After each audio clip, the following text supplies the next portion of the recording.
WellsMania is back. That's right. Episode 220 of WellsMania Podcast. I, the host, WellsMania, I am no longer the heel that you all have been patiently waiting for, and you got the generational heel run of a lifetime. I am back.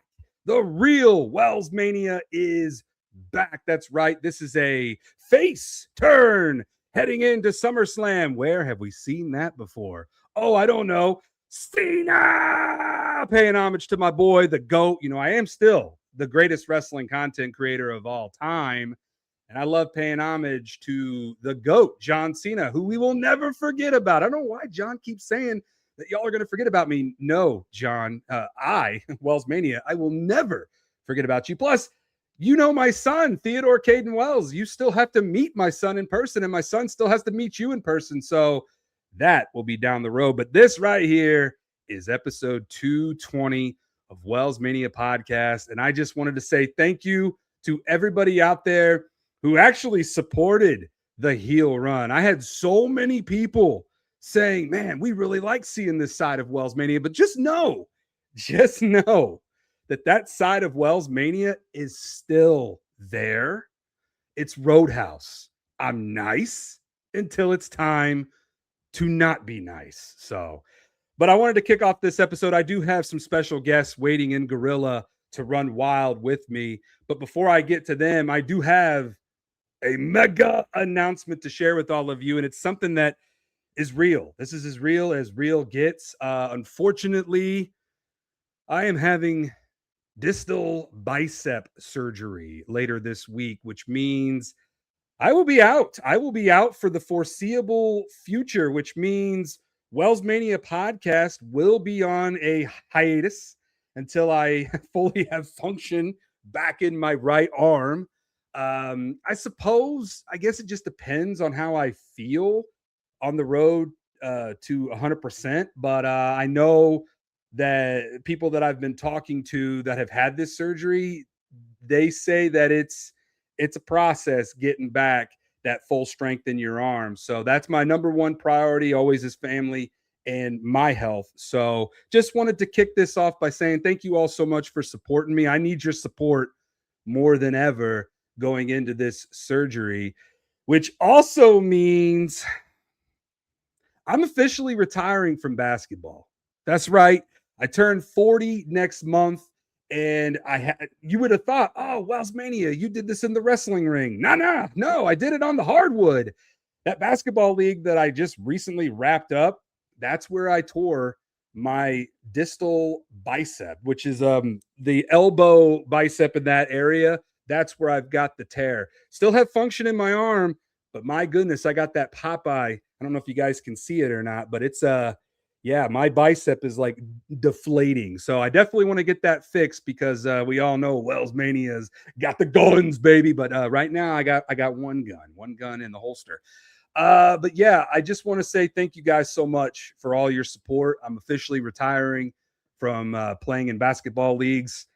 LeBron James, you know, I was trying to go out with you, bro, but you decided to go to Philadelphia. So but you know, like in wrestling, never say never. And that being said, Mega Mondo officially going back into the jungle. And you know, the quote from Jumanji, in the jungle, you must wait until the dice read 5 or 8. So who knows when Mega Mondo will get back in the ring. But as of right now, Mega Mondo walking in to the jungle. Hopefully one day to walk right back out. But joining me on this episode 220 of WellsMania Podcast, you know him, you love him, you hate him. It's the king of content creators, Stone Payne Productions. And I know, Peyton, I know you were probably my biggest advocate behind my heel run. So what are your thoughts that I am now back to being a face? I mean, I realize you love John Cena, but I didn't realize you were going to make your face turn as lackluster as his was. You think so? Yeah. However, you know, considering you're having bicep surgery, I guess I'll let it slide. Appreciate that. You know, but other than that, I still need to hear you at least admit that you will forever die on the hill of fuck King Coley. Oh, yeah, absolutely. Like I said, I live by the Roadhouse. Be nice until it's time to not be nice. And when it comes to Snaps and Craps and King Coley, fuck those guys. Fuck them. All right. There. We're good then. Is it good? Now there are two guys still waiting in Gorilla, two special guests, and I'm not going to apologize because I pulled the Conor McGregor. I'm not sorry for anything that I do. I have meaning and purpose behind everything I do. But I do feel like I owe these guys this appearance on WellsMania Podcast. And I'm talking about one of the co-hosts, the better co-host of Between Two Beards, Pluggo. And from the Kicking Out podcast, it is Tanner Lee, who was filling in for that jabroni JPJ. That's what the J's in the JPJ stands for, is jabroni. I don't know what the jabroni P jabroni. Pluggo. Whoa. I only took this appearance because I was going to yell at you for your last appearance on Beards because you McGregored us, like you said. But then you all had to be like, I'm having surgery and I care about family. So now I have to be like, you know what? I'll be nice and I hope your surgery goes well. And I've always loved you. And I didn't understand the heel turn. Didn't need to happen. Stone, I feel like you had a major influence on that.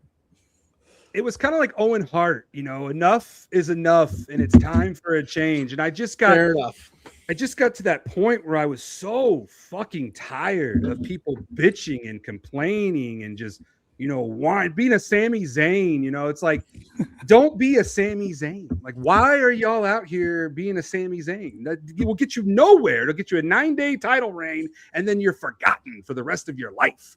But yeah, Tanner and Pluggo, I got on there. I think I set the Guinness World Record for quickest time on a podcast. I think I was on there for not even 3 minutes.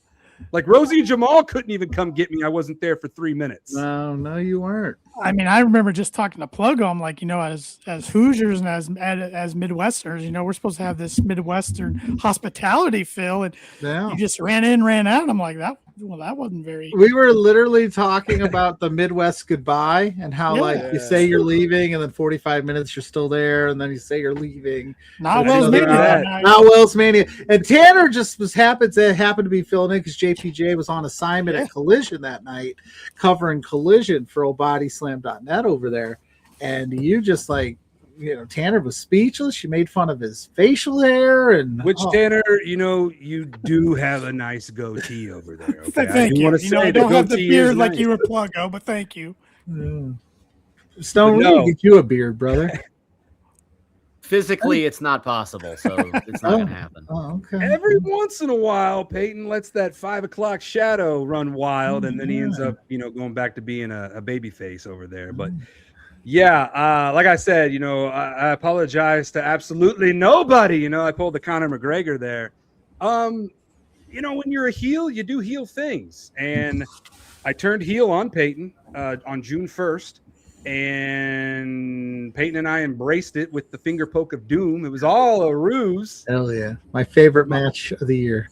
Appreciate that. But Pluggo, you did something, man. You went on a campaign and it really kind of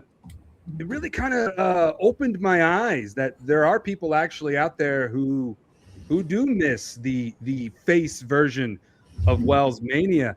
And you did the campaign, turn WellsMania face, and I didn't think anybody would care because that's what a lot of the content creators do in this space is they're all about themselves and they don't want to put other content creators over and they gatekeep and they just, keep it to themselves.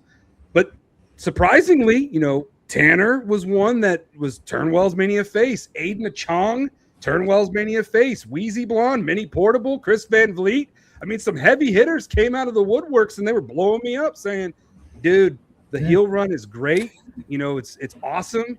But, eventually you're going to need to go back to being face because that's where, people fell in love with you is when your life has not been the same, dude. Life has not been the same. Hopefully you turning face in this moment turns it all around for old Pluggo.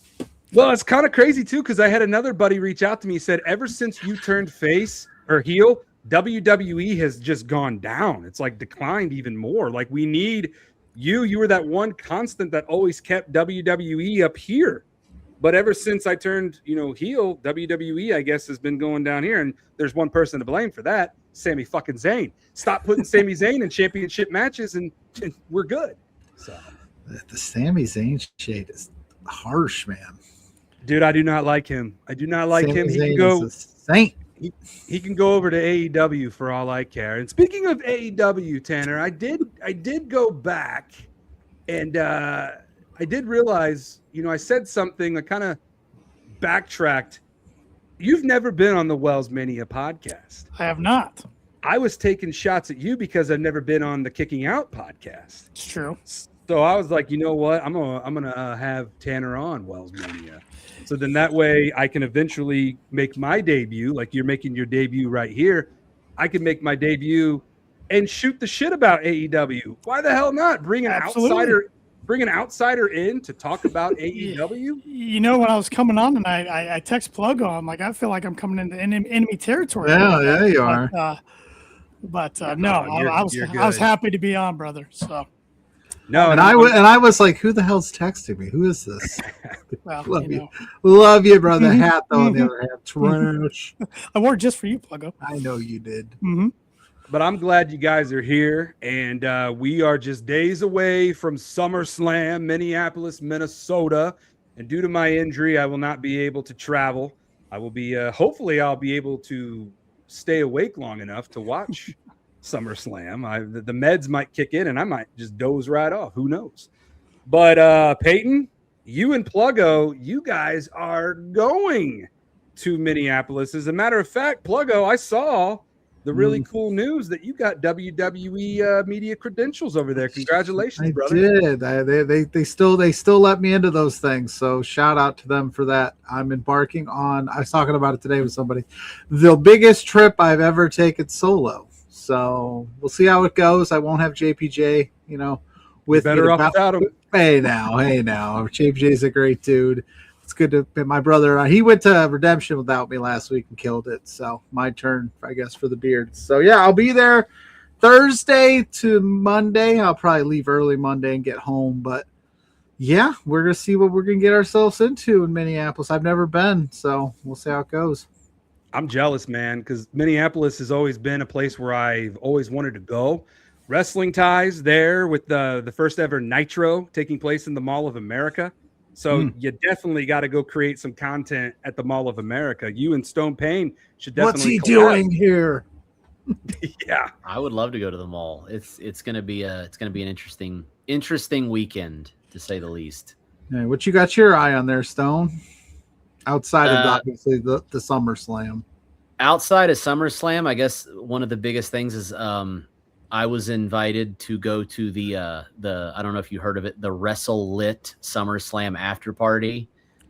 It's going to be a big thing. Apparently, a lot of content creators are going to be there. A lot of talent's going to be there. Brock Lesnar guy is going to be there. Brock Lesnar. No, I'm not cool enough to get that invite. So if you can get me in, brother. He is +1. I mean, you can get a general admission ticket, I guess, But I would like to get admitted like you're getting admitted. Yeah. So, Tanner's pulling a WellsMania. He's leaving the pod. He's getting revenge on me. But that's going to be fun. I believe they've already announced some talent is going to be there. The only couple off the top of my head is, I believe, Leo Rush, JoJo, Bray Wyatt's wife is going to be there. Brock Lesnar guy, I know he's going to be there. I know that there's going to be other talent. They said WWE talent, but I don't know if they've announced it yet. So we will see. Rhea Ripley, possibly. Please contain yourself, baby. You never know. For the love of God, please. She's out with an injury too, so I mean she's got time to make an appearance like that. So hey, I will happily get into a fist fight with Buddy Murphy over Rhea Ripley that night. Let's just put your content title on the line. Be like, buddy, yeah. You put Rhea on the line, I'll put my content title on the line. Yes. Let's do it. Got creative ideas always running wild throughout my Hoosier Dome. But Tanner and I we'll be back here in the great state of Indiana, watching on the ESPN Unlimited app. But SummerSlam, I'm looking forward to it. I think the matches have really rounded out. I mean, there's some really good matches on both nights, and we'll dive in. I'll get your guys' thoughts on night 1 versus night 2 because WWE did release the cards. So looking at the we'll get into our predictions later, but just your overall thoughts, which night is better in your guys' opinion, night 1 or night 2? Night 1. Yeah, I think night 1 overall has the better card. Yeah, night 1 is pretty loaded. Not do I say night 2 just to be different? But no, yeah, pretty good. I mean, night 2 is going to have some really good matches, but from a main event level standpoint, night 1 is the better card. And you know who's not on night 1? Sami Zayn. It always goes back to me finding a reason. You know, I don't say I'm a hater. I'm a truth teller. Like, I don't hate Sami Zayn. I just don't like him. Fair enough. Kind of like how Peyton didn't like my boy John Cena, which, you know, to each their own. To each their own. I'm sure there's who's an AEW wrestler that you just can't stand, Tanner? Oh. Say you know what's funny, Pluggo? Say it, you jerk. Brian Cage. I like Brian Cage. Oh, wow. That's not what I thought you were going to say. That dude is jacked out of his mind. You're not a Hook guy, I thought. I like Hook. Oh, maybe it was Marco Stunt when he was there. I remember Marco that. Stunt. Can't stand Marco Stunt. What do you got against Pluggo loves Marco Stunt. I know he does. Dude. Dude, he'll be in Indiana. He'll be in Indiana in next month. So, you know, where at? There. South Bend Cubs. Oh, did you get credentials for that too? Press pass? No, I did not. Come on, BK. I know you're watching. My boy BK, the voice of the South. No, Bend nobody Cubs. got a hold of me for the South Bend Cubs Pro Wrestling Night. Nope. Not one person. Now that I'm back to being a face, you know, you're gonna help me out. I'm gonna help you out. Yeah, no I one knows. mean, you're right down the road, Pluggo. That's an excuse. I am right down the road. The fact that they don't recognize the talent that's behind in the backyard there, but hopefully somebody from the South Bend Cubs reaches out and hooks your guy up with some passes. I'm gonna reach back out to my boy BK because I did start that campaign maybe a little early, but then again I thought maybe I'd need to jump on it, but we'll see. You were planting the seeds and you've just been watering it, letting it grow, and now it's almost showtime. And I mean, maybe they're waiting to the week of to give you the credentials. Maybe. I don't know. We'll see. But nobody's reached out to me at all. I got to know these things in advance. I got kids. Heath Slater style, baby. It's true. It's true. You know what Brock Lesnar says about those kids? School starts around this time that all this stuff's going down. I got to know so I can be like, Mrs. Pluggo, you got Can this. we talk about how kids these days are robbed of summer vacation? Like, what? Oh, my gosh. What the hell's going on out here? Like, I heard that kids started back to school this week. And I'm like, no, it's still July. Like, what are we doing? You know, don't go back until around Labor Day. No, they do. Back summer in break, my day, it starts like at the first week of June and then ends like the last week of July. I mean, It's insane. To be fair, though, I think it's a bunch of parents being like, what am I supposed to do with these kids for, 12 weeks? You had the kid, figure it out. Yeah, put them in activities or something. God. take them to the park. Go play some sports. Spend time with them. Yeah, it's gonna be year-round school. You mean I got to watch these sons of bitches? Take them to the swimming pool, you know. But like, Yeah, it goes by quick because I worked my shoot job. Our back to school was up 3 weeks ago. wow. You know, and it just like summer, right when like summer school ended, they were like, put it up, get it ready, and it goes quick because I got the back to school night email already. That's like in a few weeks. So yeah. Well, and you know what's coming after back to school? Halloween. I'm already starting to see Halloween stuff in stores, and I'm like, what the hell's going on? Why is everything being sped up? Like, am I in the Matrix over here? Yeah. I don't remember Halloween stuff being out in July. Like, that's early. August, yes, because for Alani, you know, we put out Witch's Brew, which is one of our top selling drinks. That does drop on August 10th. Check your stores. August 10th. Cheap plug. Cheap pluggo right there.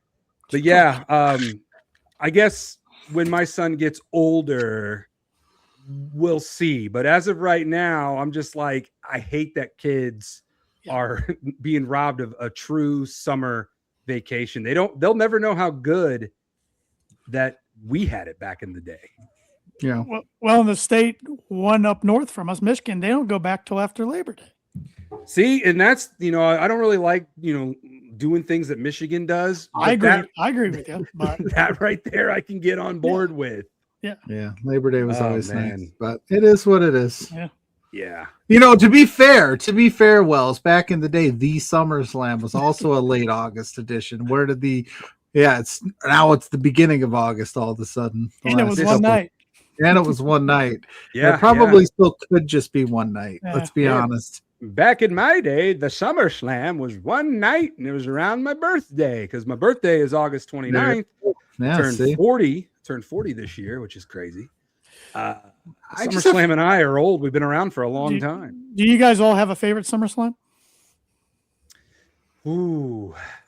That's a good one. That's good. Off the top of my head, They're I'll tell you the one that in their own right, Tanner. I'll tell you the one that I missed was the one here back in 2008. I didn't go. I didn't go either. Okay, thank you, Tanner. You're making me feel. Am I the only one that was at that? Pluggo, were you there? No, I didn't start really. You guys missed the good one. Yeah. That was Taker and Edge were the main event, right? Yeah.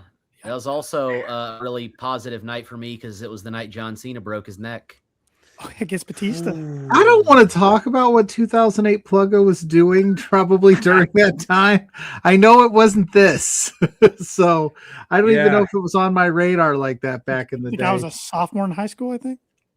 Something like that. God, you're so young. Favorite SummerSlam? I'm gonna go 1998 because I love Taker versus Austin that year. It's one of my all-time Highway to Hell. Yeah.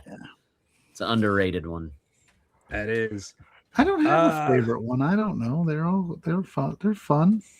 I really enjoyed, and I know this is my bias showing, but I really enjoyed last year's Cody and Cena. I thought that match was awesome. That was made up for the Mania match. Oh, big time. Thanks a lot, Dwayne. Come on, DJ. Now, hold on. If we're gonna, can we really blame The Rock for that after we've watched Unreal? Hold on, after we've watched Unreal, and John Cena himself has admitted that he purposefully wrestled that match like dog shit because he thought it would ruin wrestling. Yes. So that match sucked as bad as it did because of John. Yeah.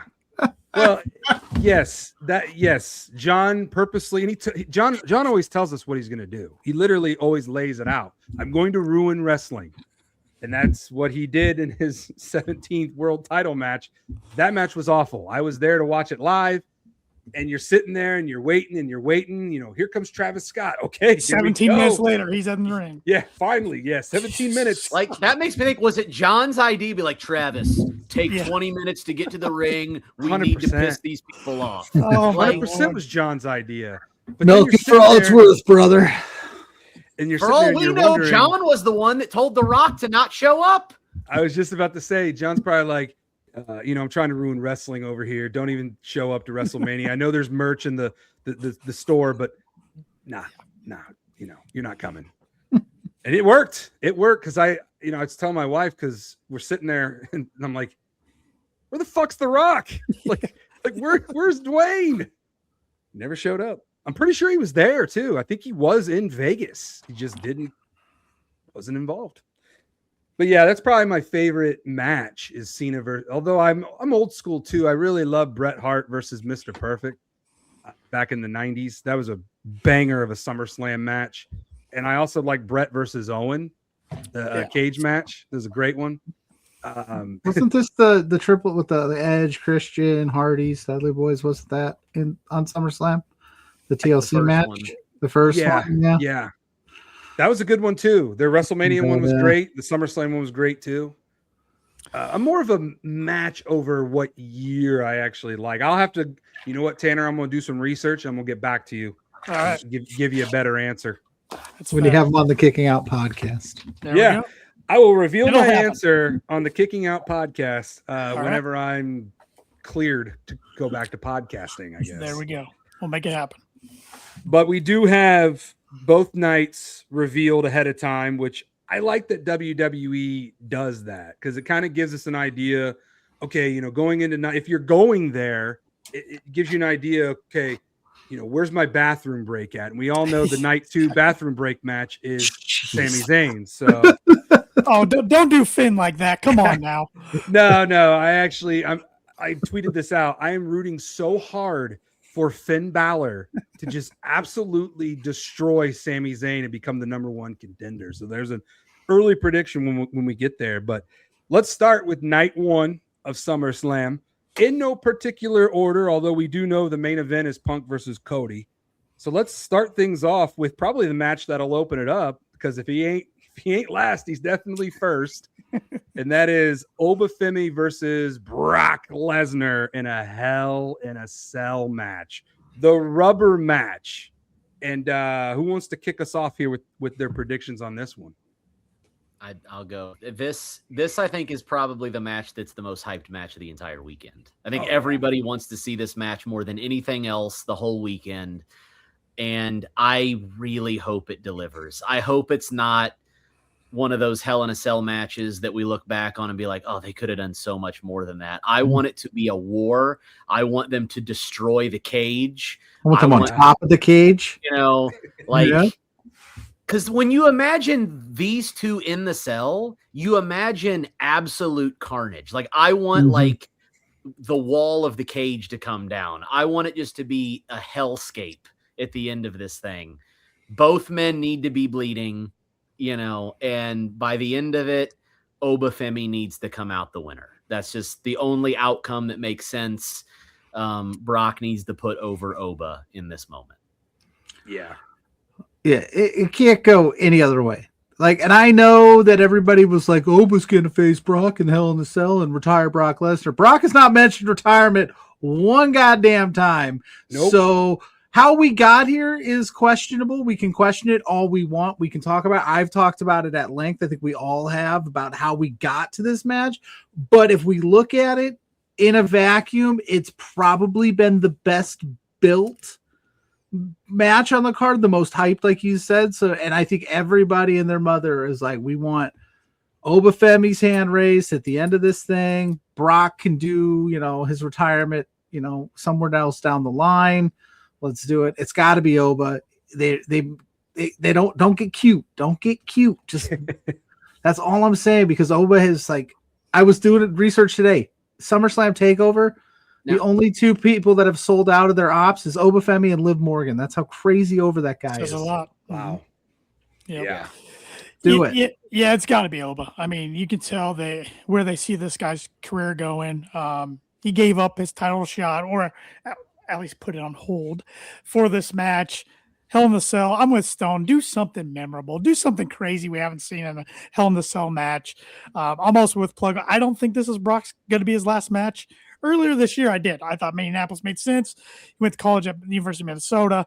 But with Saudi Mania around, we know Brock loves a payday.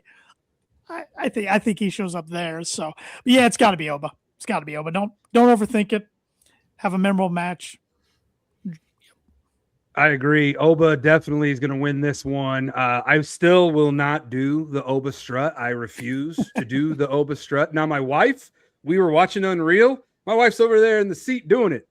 She's doing the Oba strut. So she's a big fan of Obafemi. And this is one way to piss off wrestling fans, is to have Brock win and beat Obafemi. Yeah. Could you imagine the IWC losing their minds? That would just be bad booking, though. It doesn't make sense for that to happen. Now, I will say, there's a part of me that thinks this could be the main event of night 1. I almost say let Cody Punk open and let this headline the night.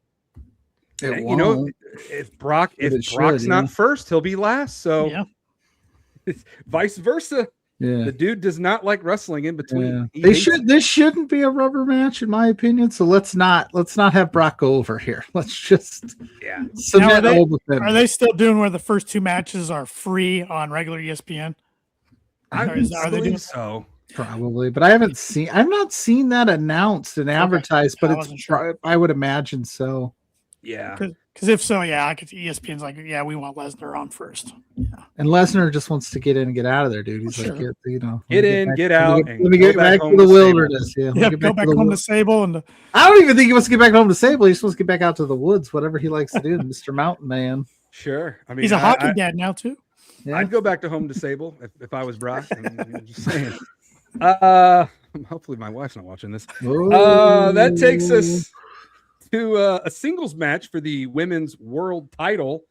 Liv Morgan, who has yet to defend the title. She's been the champ for over 100 days now? Since WrestleMania? Zero title defenses until now. This is her first title defense. She goes up against Io Sky. So clearly the 30-day rule, that we're never going to see that ever again, where a champ vacates if they haven't defended after 30 days. No. Because I can't do math, but I'm pretty sure WrestleMania was over 30 days ago. I think you're right. They need to bring that rule back. It'd be nice, a little old school. But so with Liv's first title defense, is she dropping the title? No. Or is she retaining? Liv's retaining. You cannot have Io Sky beat Liv Morgan clean back-to-back PLEs. It's just not going to happen. Liv Morgan is going to retain the title here. It was fucking stupid that she was in the tournament to begin with. Yes, it made no sense. The King and Queen of the Ring tournaments made no sense this year. None. No. So, but just let it play out. So no. That's all I heard. And Liv Morgan's gonna win. We're watching it play out, pal. And then whatever they do with Io past that. Yep. Yeah, and congratulations to Raquel Rodriguez on winning the women's Intercontinental title on Raw. I thought that was really cool, by the way. Yeah, super cool. She got busted open. Bring the gold back to the Judgment Day. That's what we're doing here. There is an interesting dynamic now that Raquel has won gold. If Liv were to lose it, she would be like, Dom would have his mega, AAA champion. Raquel would be the WWE main roster leader in the clubhouse, so to speak. So there would be an interesting dynamic there. I don't think this is the spot that Liv loses it.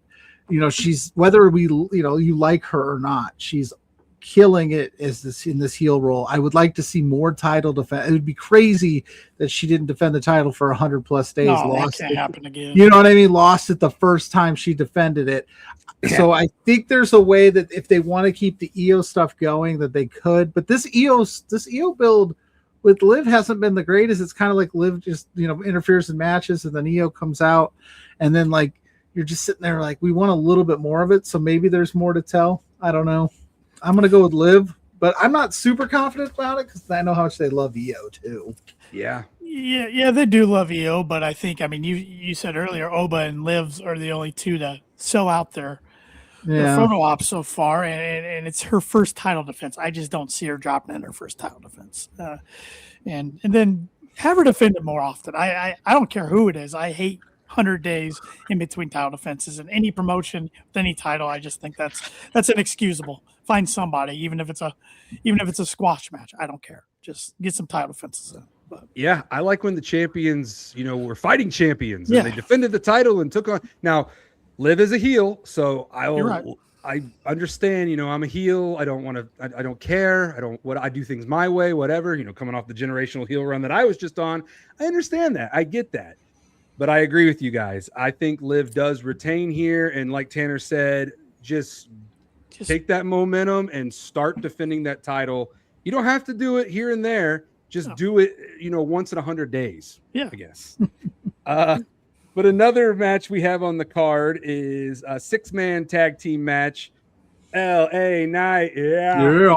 He's teaming up with Solo Sikoa, who might be the most over babyface in the company right now. And Royce Keys. What was that? He's so good.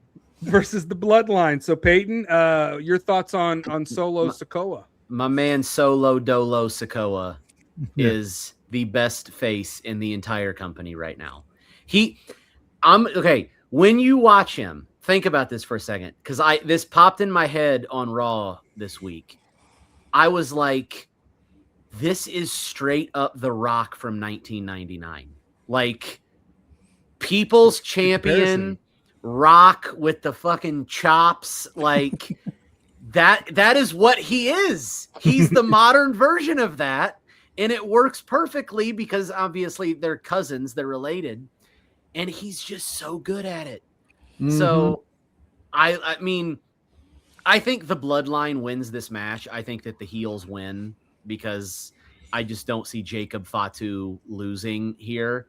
But no, Solo's great, and I hope that this continues to build up to something bigger for him, and of course, LA Knight. LA Knight needs his due at some point.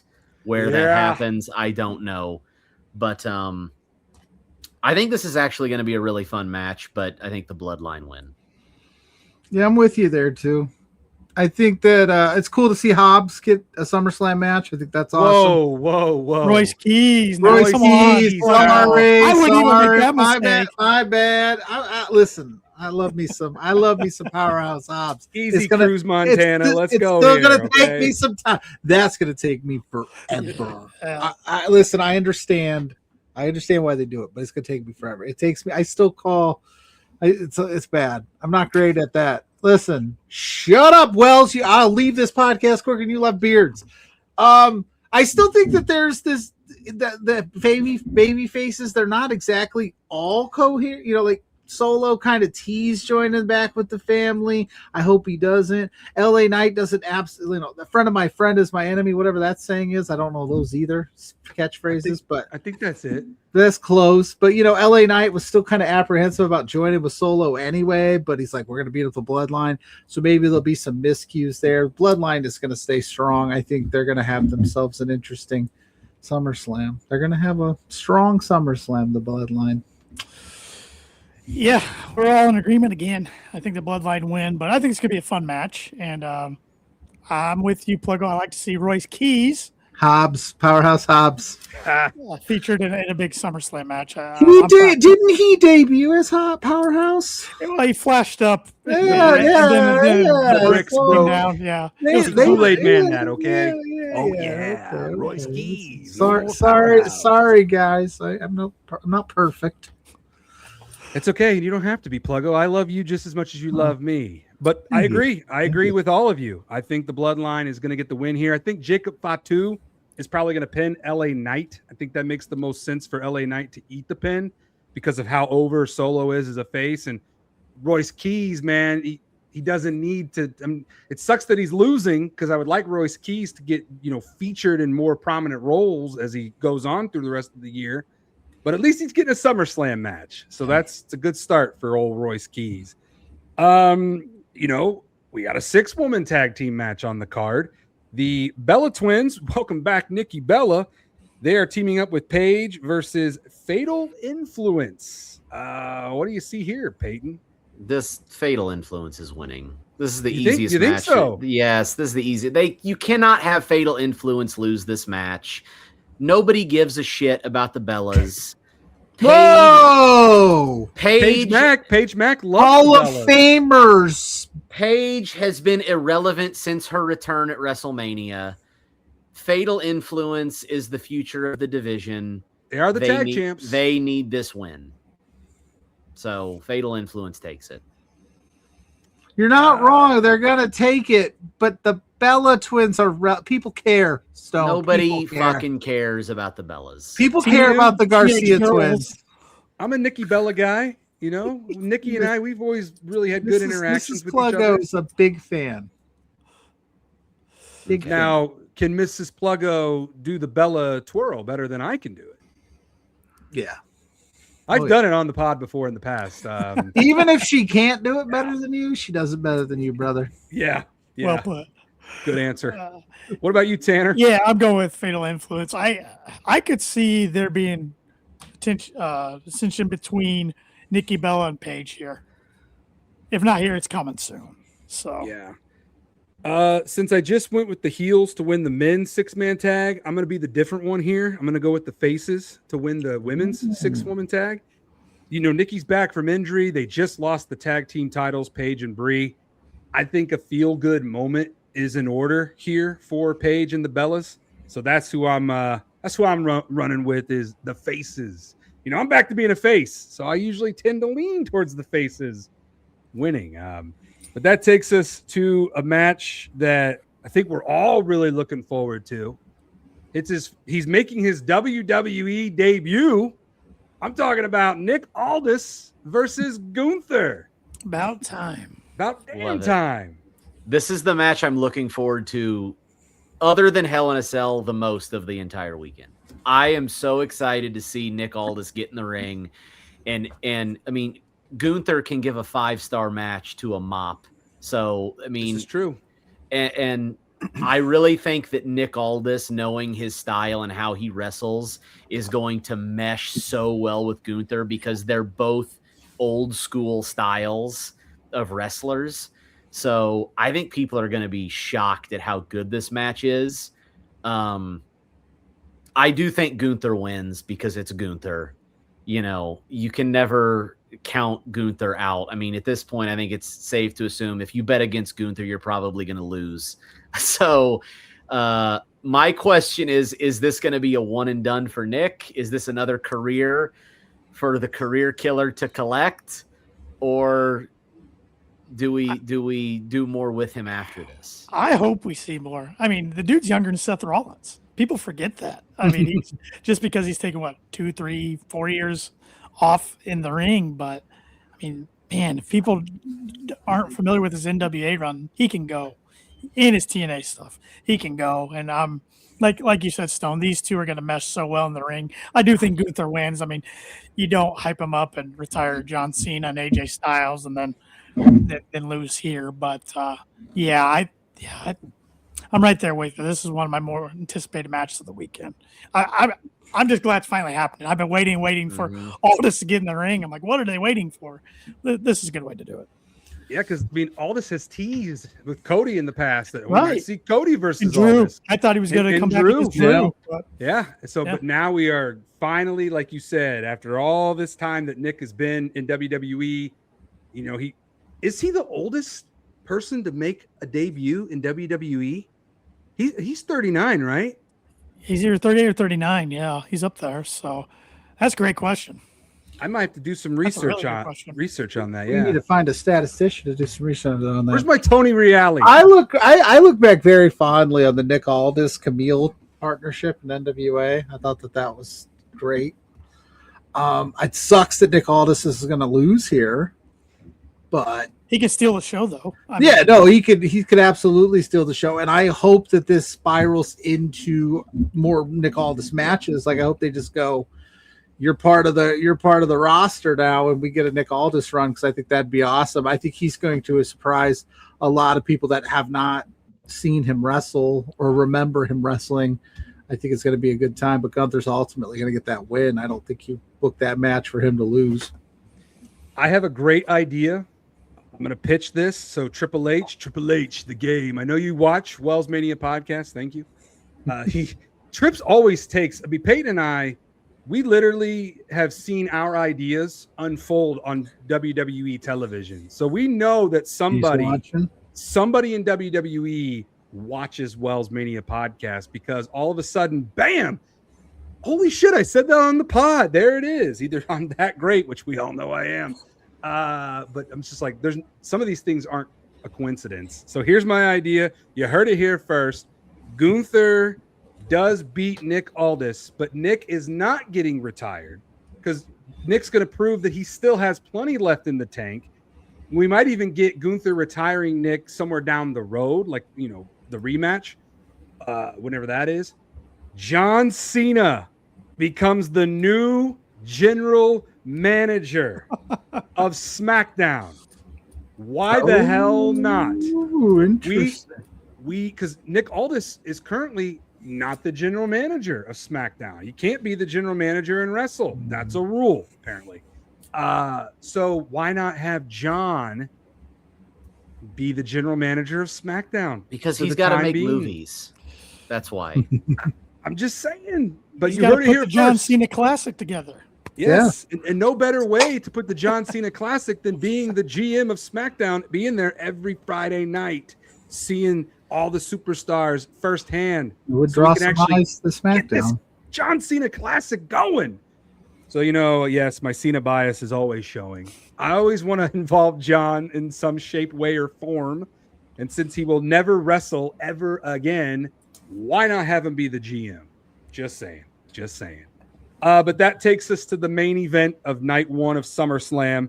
It is the undisputed WWE champion CM Punk versus Cody Rhodes. And what some are saying, this is a dream match, although we have seen these two wrestle each other before, but not in this capacity.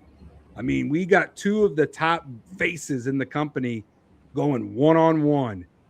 Or do we? Is somebody going to pull a page out of WellsMania's book here and turn heel by the end of night one? Peyton, you're shaking your head no. No. As much as I would love that to happen, I just don't see them doing it. Cody Rhodes is too big of a moneymaker as a babyface. They like him to sell all the merch. They like him to go do the publicity and the interviews and the talk shows, and that's why they're not going to turn him heel. It's just not going to happen. That's why they didn't do it when The Rock wanted him to do it, because they want to ruin that. And, that's how that went out. And they're not going to do it here. So I think it's going to be an amazing match. I think for the sake of Cody's career, I think CM Punk needs the win, though, because if they force another Cody title victory down people's throats right here, and he just tries to continue being a babyface, everybody is going to turn on him. So CM Punk needs to win this match. Let Punk run with the title for a while and do something else with Cody. I like it. Pluggo?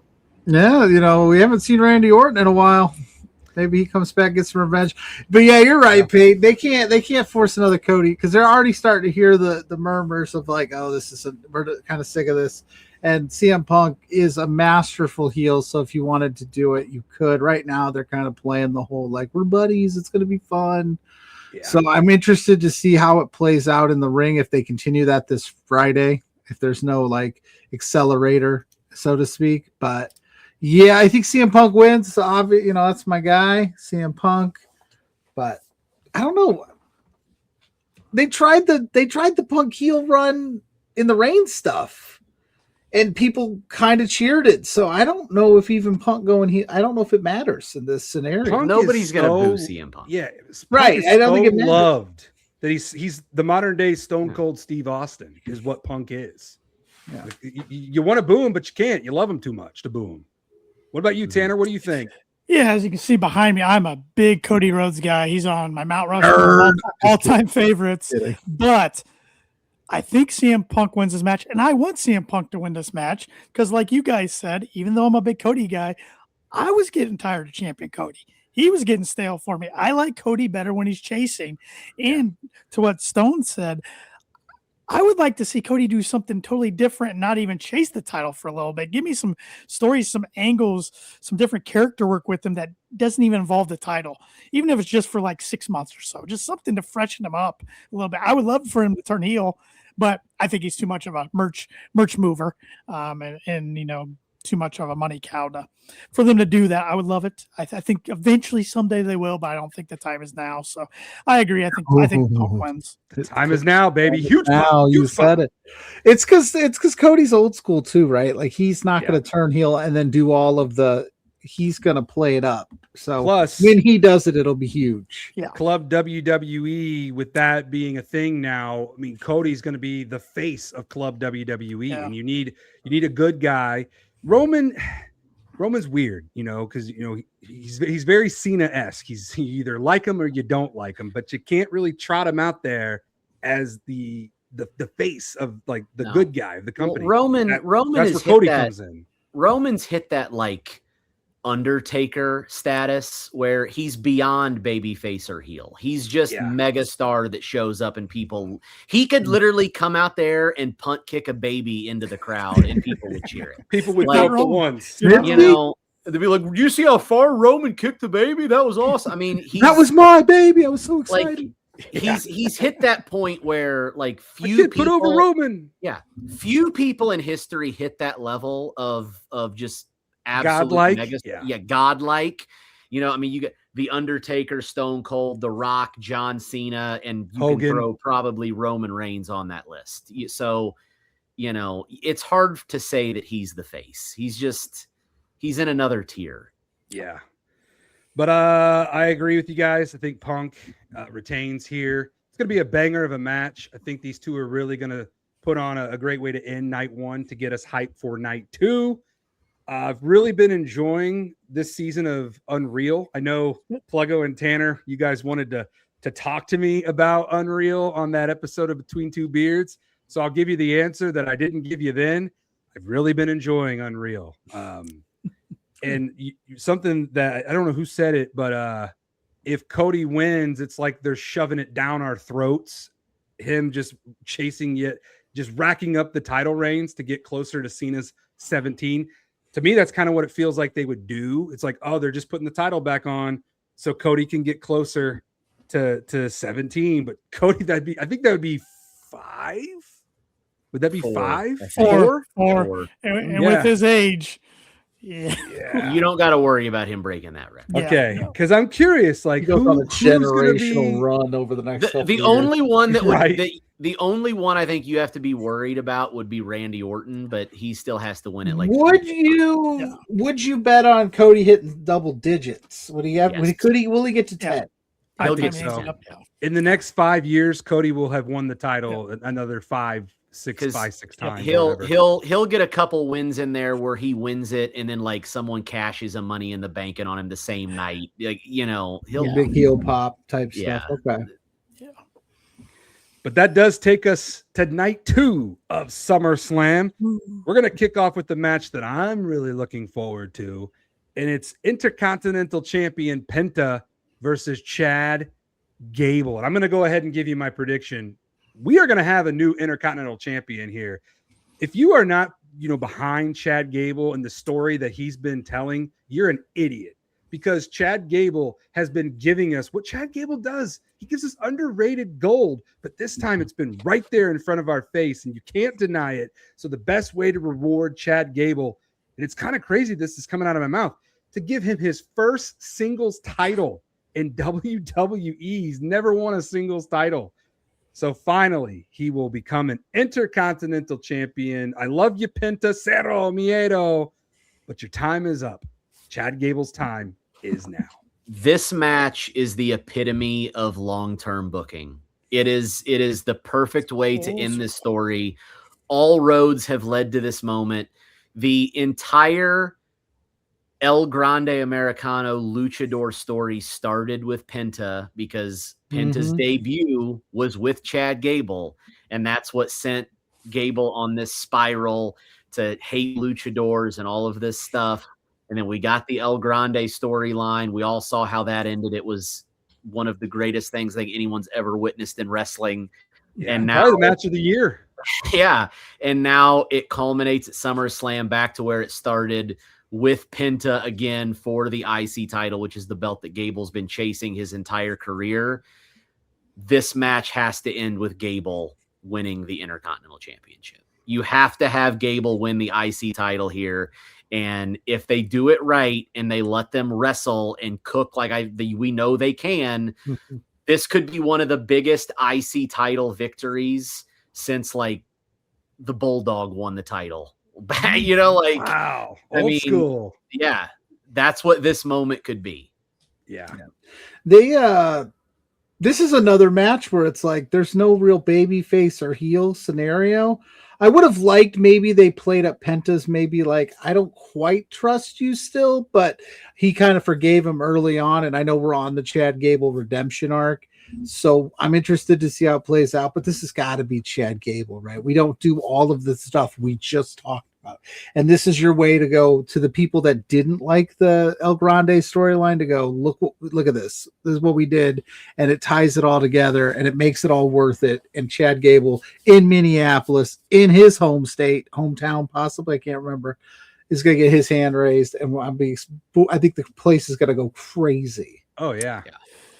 Yeah, they got to strike the iron while it's hot with Chad Gable. It's time. It's long overdue for him to get gold. Penta's had a great run with the title. I mean, these are two great workers, two guys that are over with the crowd. But yeah, Gable in his home state. And like you said, Pluggo, I don't remember if he's exactly from Minneapolis or not, but they've plugged in the skull chant with him going. So yeah, it's gonna be pretty cool seeing. I think it's a heck of a match. Could be the match of the night, but Gable gets the win.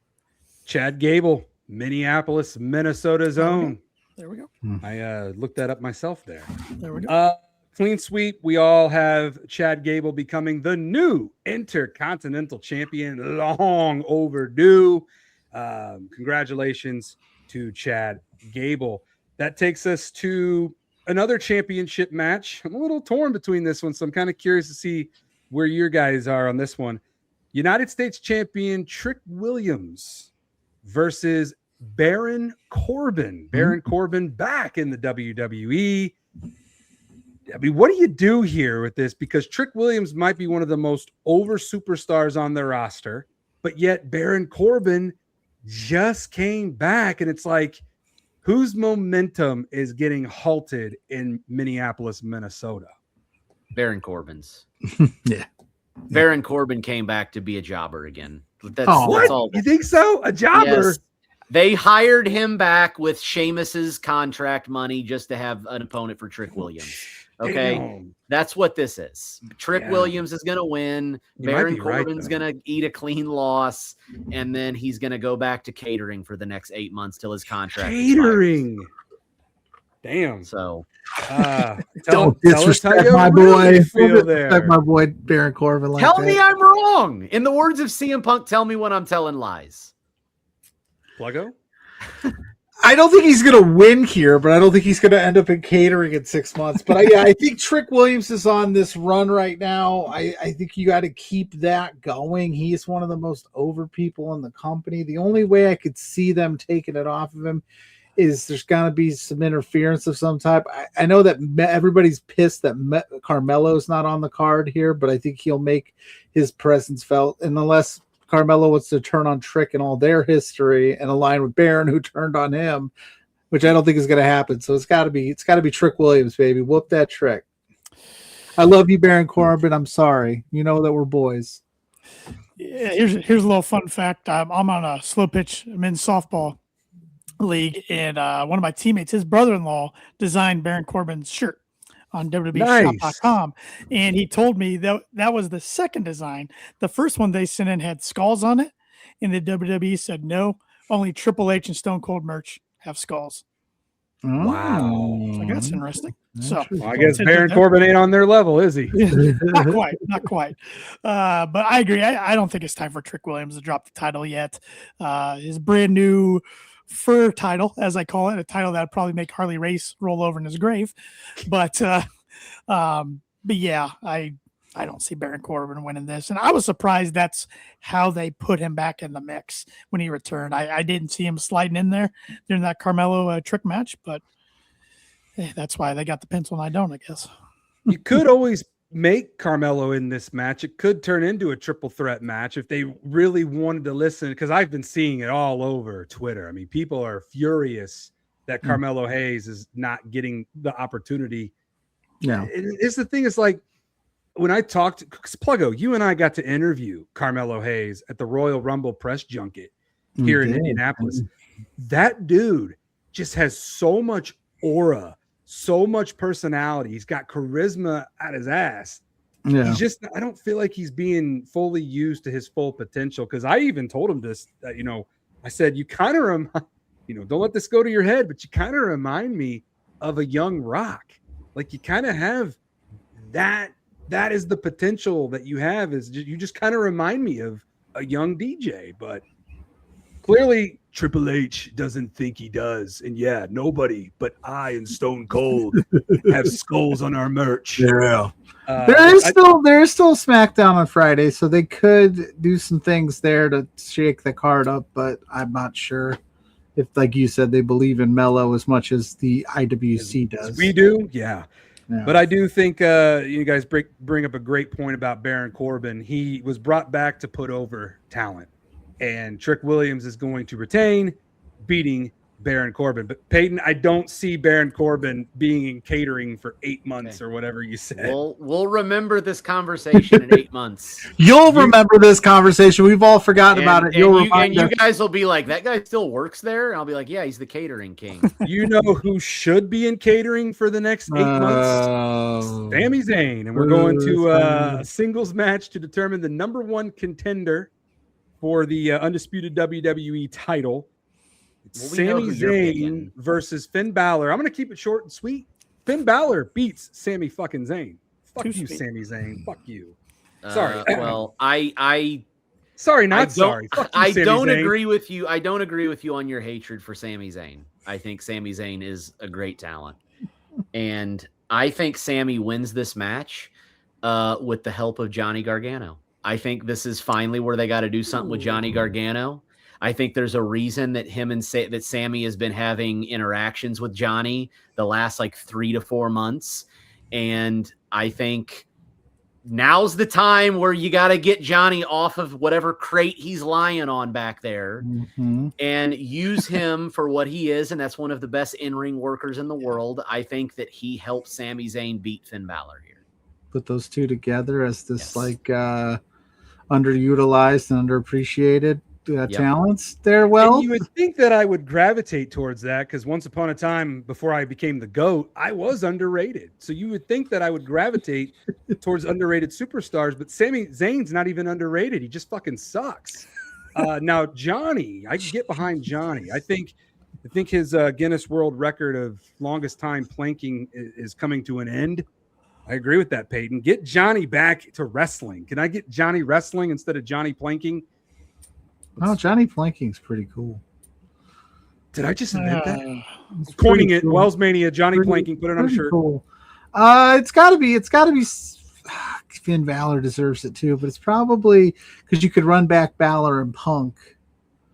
But I think Sami and Punk is the run where you would run it back based on the, if we all pick Punk to win, the storyline would say then Sami gets his proper rematch with Punk where he goes, I'm going to call the shot and you might see me an hour before, type deal like you did to me. So I think that's where they go. Do I agree with it? I don't know. Cause I think Finn Balor and Punk running that back would be a lot of fun too.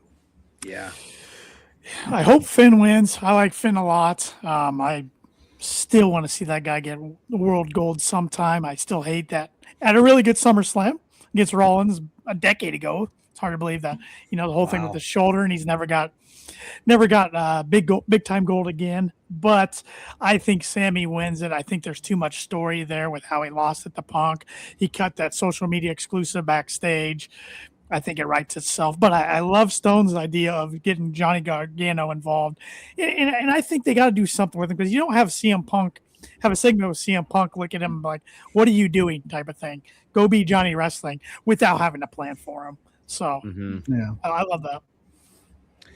The next match is a human monies on a pole match where the winner will keep the U.S. $100,000 that Danhausen stole from the Judgment Day. We've got Danhausen versus Dirty Dom Mysterio. This is a real match, ladies and gentlemen. This is straight up. This is some straight up Vince Russo WCW 2001. Yes. Have they jumped the shark with Danhausen already after Monday? No. This match, I loved the segment on Monday. I thought it was hilarious. Okay. This match, if you're gonna do wacky stuff, he's the guy to do it. He is the guy to do it. Sure. And it fell flat a little bit, but so and I think they could make it a good match. Let's do human monies on a pole. I think it's more interesting than just having them do a regular, normal one-on-one. Did Dom accept? I didn't see him accept it on Monday. Because if I'm Dominic Mysterio, that was my money to begin with. Why am I putting up my money and have to? But then again, Dom thinks he can absolutely smoke him. So I didn't see Dom accept the match, but I'm assuming that's what we're doing. I think it's going to be a fun match. And people are gonna hate it, but I think Dom wins. Whoa. I don't think Danhausen wins this match. Eventually, you're gonna have to give him a loss. Like he can't just be undefeated forever. He's going for Goldberg's record, bro. And this is one of those things. I feel like going into, if they want to keep it coherent, going into Triple Mania coming up within the next couple months, I feel like Dom needs the win. Instead of losing to Danhausen in a money on a pole match. Human monies. Yeah. So it won't be clean. And I don't even necessarily know if the rules are you just got to get the money and you win. Yeah. Like they haven't really explained it yet. So Danhausen could lose without actually taking a pin. But I think Dom wins this one. Well, Dom could lose without taking a pin too. And you kind of save him there. Because, JD's going to get involved. Joe Hendry's going to get involved. Henry, however Michael Cole pronounces it. Hendry's getting involved. It's going to be a wacky moment. It's going to be a fun thing. Danhausen's still over in my book. Maybe Monday didn't hit for me, but I still think he does a lot of fun stuff. What I want Danhausen to do here, and he's got the opportunity to do it. Anybody that can do it is Danhausen. Pay homage to SummerSlam 94. Give me another Danhausen. I want 2 Danhausens here. Clone himself. Little shades of the Undertaker. I want 2 identical Danhausens. So find somebody else who looks like Danhausen. Go get Frank the Clown and paint him up like Danhausen, and let's give us a little 94 tribute to the Undertaker, because little twin magic, dude. Danhausen, he's so protected. That's why I've got Danhausen winning this match. I don't see him losing anytime soon. No losing Hausen for Danhausen. What about you, Tanner? What do you think? He came from your company. He did, and they didn't use him correctly, and I'm glad he's having success, and he's behind the marketing machine, and good on him. But I think Dominic wins this just because I'm assuming you don't have to take a pinfall. I'm assuming you just grab the monies off the pole, and that way Danhausen's still protected in a loss. Those are words I didn't think I was going to say a few years ago. But on the flip side, you could have Dom lose and be protected, not taking a pin. I think Dom, Judgment Day gets involved. He finds a way to win, and he does have gold in AAA. So I think that weighs some bearings. So I'll take Dom in this one.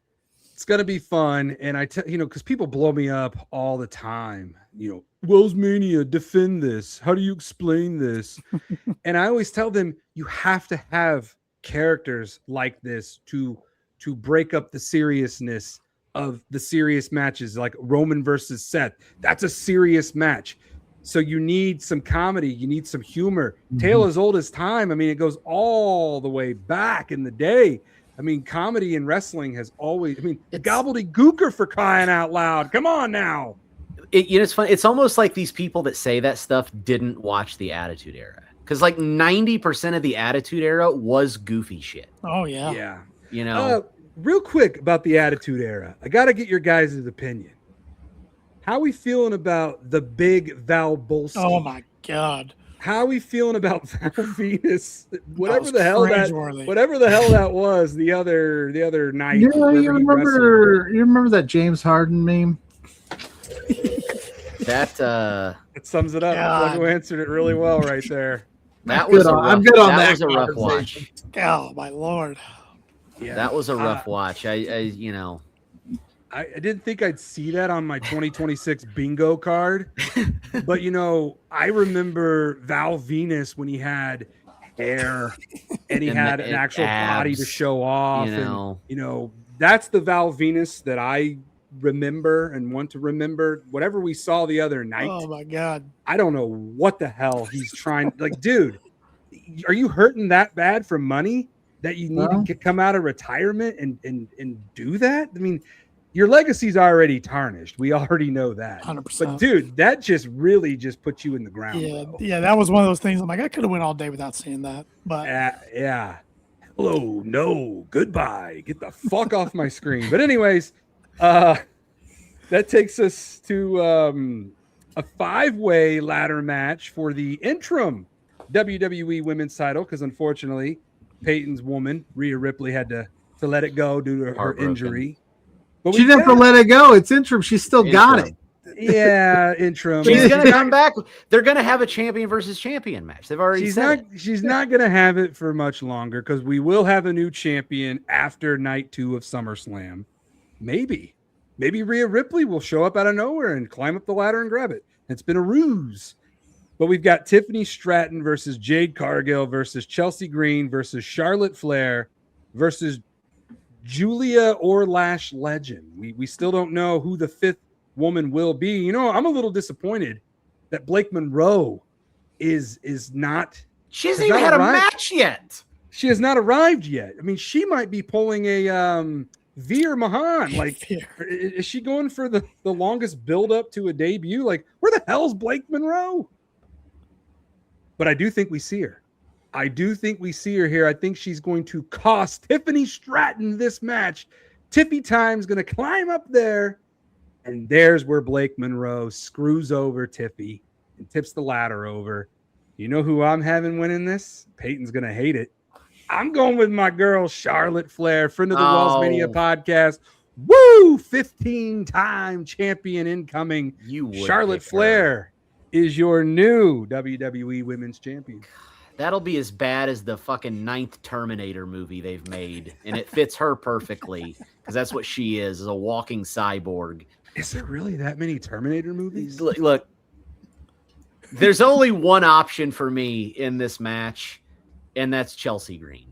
Just give Chelsea her moment. Let Chelsea Green climb the ladder, win the title, get that moment, and then in 3 weeks, Rhea Ripley can come back and beat Chelsea, and the interim thing can be over, but everybody can say, oh, Chelsea Green got her moment in the sun. That's what we all want. She deserves it. Chelsea Green is the pick to win this match. The only way Chelsea wins is if she pays homage to when Zack Ryder won the IC title at WrestleMania. Mm-hmm. She's up there fist pumping, and then Cardona gets in there and celebrates with her. I'm on board with that. That's the only way I'll back off Charlotte Flair is if Chelsea Green does get her long overdue title win there. What about you, Pluggo? Here's the thing, and I'm in the line of thinking with Stone. It is the interim title. It's already by default not as important as the actual title.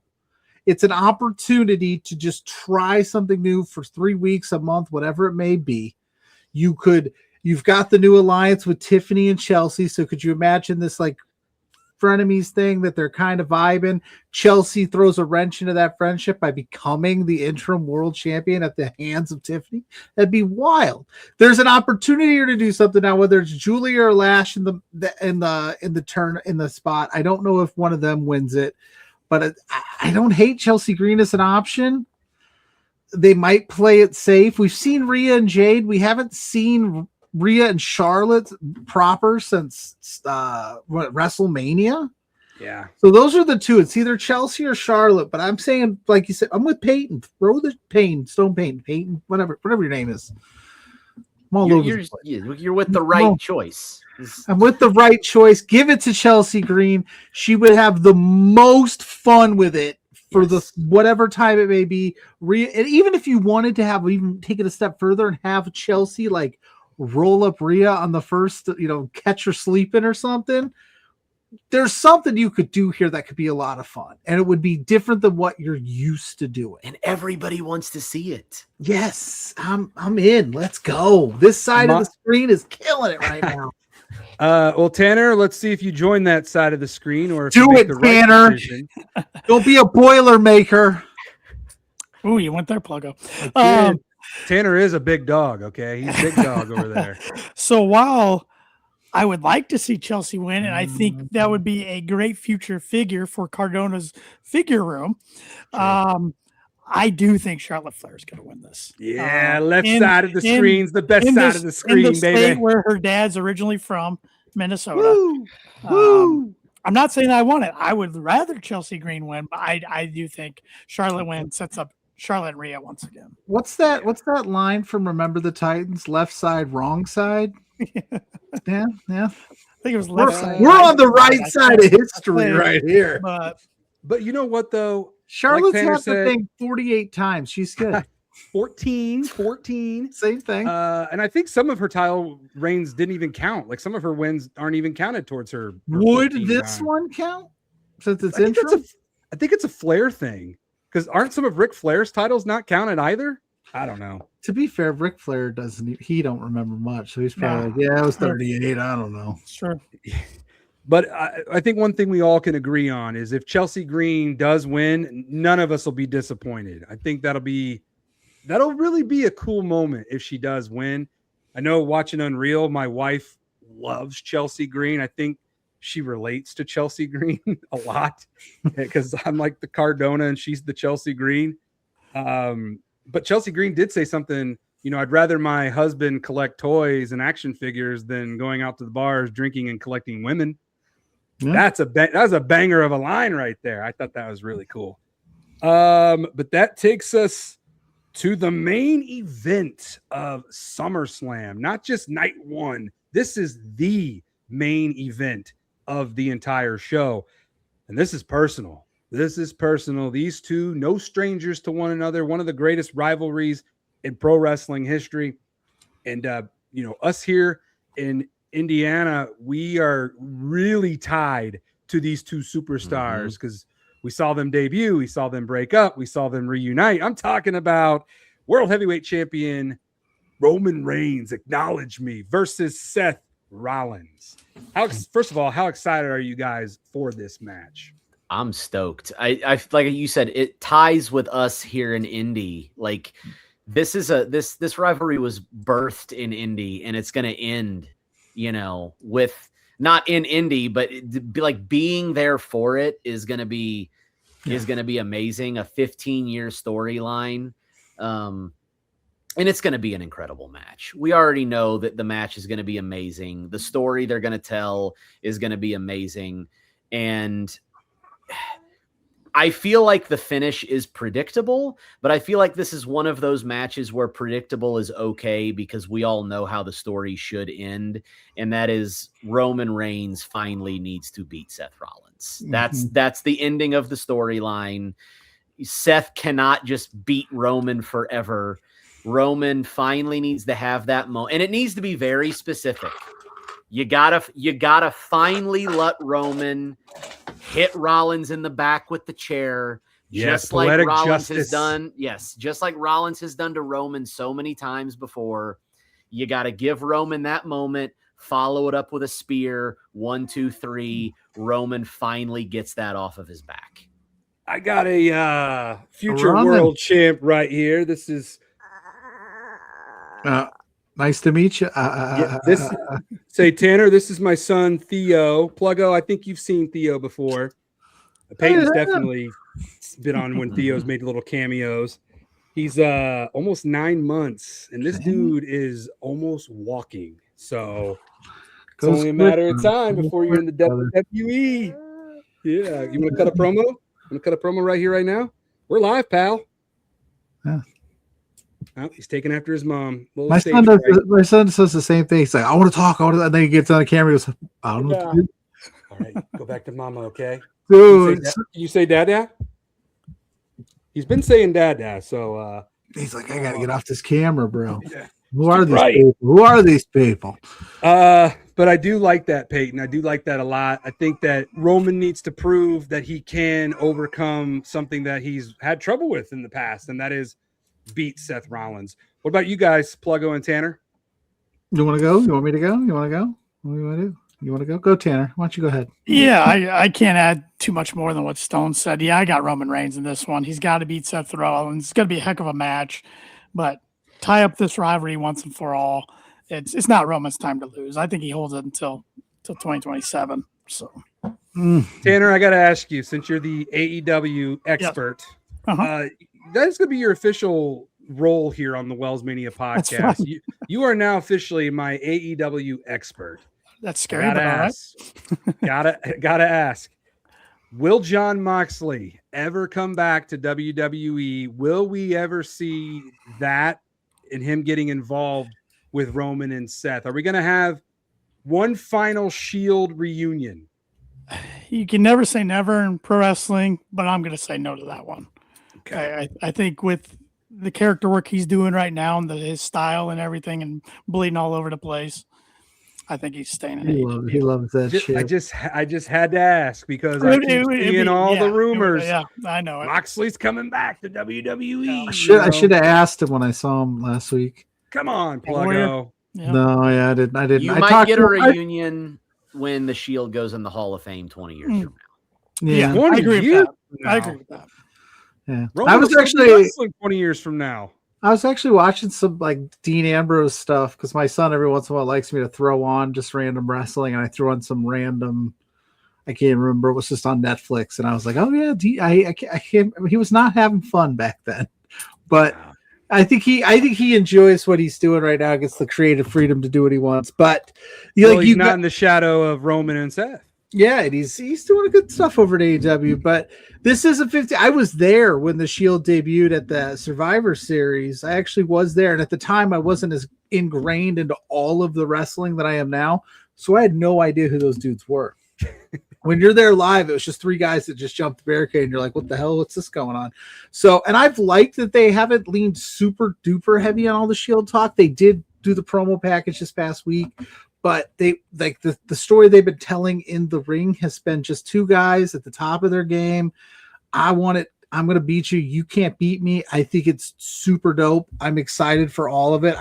I want Seth to win, but I'm going to go. I got to go with Roman because I think there's more for him to tell there. But yeah, they've been telling a hell of a story. Acknowledge me. I got Roman retaining. Makes the most sense for him finally to get that win over Seth. And you bring up the debut of the Shield. Yeah, I was there too. I was sitting third row behind the announce table where they ran in. I might not have been far from you. Yeah, Pluggo, Tanner. I don't know if you guys have heard me tell this story before, but I kind of was spoiled because the night before I saw Seth Rollins and Dean Ambrose. I actually got my pictures taken with those guys. And I wondered, that's kind of weird that they're here. Do NXT guys always travel with the WWE wrestlers? So I kind of was tipped off seeing those two dudes, but never did I imagine in that capacity how they would make their debut. But I did see them. I did get my picture taken with them the night before Survivor Series back in 2012. And then all of a sudden I see them run right past me and you start beating the shit out of Cena and Ryback. And I'm like, holy shit, that's why they're here. And this, even though Cena's my boy, this is fucking awesome to witness live in person. And then, yes, being there for them breaking up, that was awesome to see live in person. And then a feel-good moment was them getting back together and uniting, because you kind of had a feeling of, man, this might be it for these three guys, one last Shield run. And so far it has been, until, like Peyton said, the Hall of Fame will be calling the Hounds of Justice, and we'll see old Dean Moxley, John Ambrose back in WWE. What really is trippy and throws me off? Speaking of John's, it's Pluggo's name. Sorry to break kayfabe, but when you got your WWE credentials for SummerSlam, who the fuck's John? I thought about putting Pluggo on there. Then I thought people might think they were fake. Yeah, sorry to break everyone's heart. My birth name is not Pluggo, as some have asked. John, which is a great name. It's John for those that know. The GOAT. Yeah. John Cena. So I don't think that's why my mama named me that. But no. You how old are you again? 40. 40. Yeah. So yeah, Cena's what, 49? So yeah. He was my favorite wrestler, the R-Truth thing. Yeah, pull the R-Truth angle. My mama's favorite wrestler growing up. Right. But those are our SummerSlam predictions. It's going to be, for you guys that are there, Peyton and Pluggo, John. I'm hyped. I'll be living vicariously. Me and my one arm will be living vicariously. Tanner will too. You have to give them a government name to get into those things. They don't, because you have to show ID to get into those. Yeah. Well, you can get your name legally changed to Pluggo. I could. You should. I think it's like $300. Oh, so I don't think Mrs. Pluggo would like that too much. Change your middle name to Pluggo. Yeah, there you go. Good. John Pluggo. Is it Bauer? It is. Look at me. Sorry, I just totally exposed you. That's all right. On this episode. Why don't you just fucking say his address too out loud? Yeah, you got my social security card. You ain't gonna get very far, I'll tell you that. He does live in the state of Indiana. I do know that. I do. I'm not hard to find, people. But I will reach out to BK and I'll just remind him. I would love that. Because I want you to be a part of that, man. You know, wrestling content creators supporting wrestling content creators. I love seeing you guys do your work out there. Tanner, I love seeing what you're doing, especially from the AEW side of things, because some people think I hate AEW. Like Alan Owens thinks that I hate AEW. That's not true. I just prefer WWE over AEW. Yeah, and I feel the same way on the opposite side. So. Right, which is perfectly fine. Obviously, both of us can coexist. Yeah. That's why I don't mind talking AEW. I might not know, some of the storylines and stuff that's going on in AEW, but I'm familiar with the players that are over there. And then they come over to WWE and vice versa. Yep. You know who I would love to see go to AEW? No, it's not Sami Zayn, although that would be fine. But I wouldn't mind seeing Sheamus show up in AEW. Yeah. I think that'd be kind of cool. He and Claudio from Cesaro could be fun. Yeah, that could be fun. The bar, baby. Mm-hmm. We don't just set the bar; we are the bar. But that's all that I have for this episode. Unless you guys, before we go home here, unless there's anything else you want to get out there. You nailed it. Yep, I think we're good. The WellsMania face turn is complete. You are all welcome for that generational heel run that I was on, but now I am back. The real WellsMania is back, but I won't be 100% because I'm about to get cut up on, but I will be back after that. And Stone Payne might just come for that content creator title, give people a real match. I know Pluggo loved the finger poke of doom, but I think we gotta run it back, brother. You don't want that. You'll have another surgery if that happens. Oh, you can't handle the truth. I like it. I dig it. Well, Peyton, Pluggo, you guys have fun in Minnesota. Be safe. Go ahead, Pluggo, plug your social media and where can people find you. And if you see him in Minneapolis, go up to him. Yeah, say hi. Friendly guy. Hey, John, what's up? And I'll be like, huh? Haven't been called that in years. No, but you can find me at Pluggo on all social media platforms. You search Pluggo, my face pops up. I'm with JPJ over at Love Wrestling every Thursday night, 8 p.m. This Thursday night, I will be doing beards live from my hotel room if I can get there in time. Nice. We have the Stash Club Wrestling. Jimmy and John are going to join us to preview said SummerSlam, talk a little AW Redemption. No for exposure this week because I will be at the SummerSlam, but every weekend on Love Wrestling with Blair Pacheco, Grainmaker Wrestling Pod, we do for exposure where we talk about the world of independent wrestling. And yeah, just if you're, like I said, if you're in Minneapolis and you see me, say what's up. I will talk to anybody and everybody. And JPJ, just know that I've been giving you a hard time on this episode. I like ribbing you, brother. I like ribbing you. Stone Payne Productions. Go ahead and tell everybody where they can find you, and also come up to you in Minneapolis, Minnesota. Yeah, please do. Stone Payne Productions, TikTok, Instagram, Facebook, Twitter, even though I barely use Twitter anymore because it sucks. But yeah. What happened? What's going on with Twitter now? Yeah. It's just not good. The algorithm's terrible. You can't ever do nothing, Yeah. Thanks a lot, Elon. Let's be real. Most social media sucks nowadays, though. I mean, it all kind of sucks. But regardless, go and follow us. And yeah, if you see me walking around Minneapolis, come up, say hi. If you see me at the WrestleLit SummerSlam after party, come up, say what's up. Maybe I'll deem you worthy enough for a photo. I don't know. We'll find out. Ooh. And thank you, Tanner Lee, for your time and your great goatee and your AEW expertise and making your debut here on the WellsMania Podcast. It's been a long time coming, brother, and I really appreciate you, not leaving me after 2.5 minutes like I did on the Between Two Beards when you were filling in for old JPJ. But go ahead and plug your podcast. Where can people listen to that and all your social medias, brother? Well, thanks for the invite. I have to pay it back to you on a future episode of the Kicking Out Podcast. Kicking Out Podcast, we're a podcast all about All Elite Wrestling.